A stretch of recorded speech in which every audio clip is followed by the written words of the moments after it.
X square plus y square plus 2gx plus 2fy minus 12 సమీకరణము 2, 3 కేంద్రంగా ఉండే వృత్తాన్ని సూచిస్తే g, fలను వృత్త వ్యాసార్థాన్ని కనుగొనండి.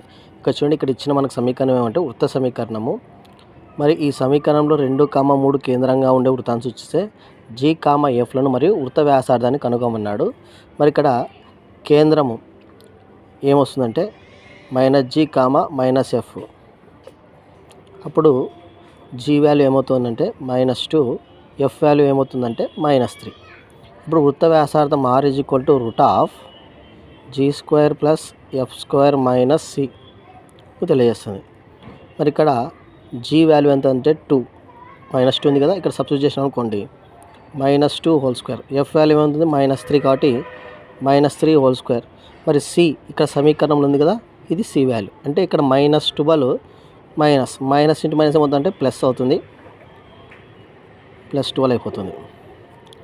ఇప్పుడు -2² అంటే 4, -3² అంటే 9 +12. మళ్ళీ √9 + 4 13 +12 దట్ ఈజ్ ఈక్వల్ టు ఎంతండి √25. నౌ r √25 వాల్యూ ఎంత అంటే 5. ఇది మన answer. Thank you for watching. Please subscribe.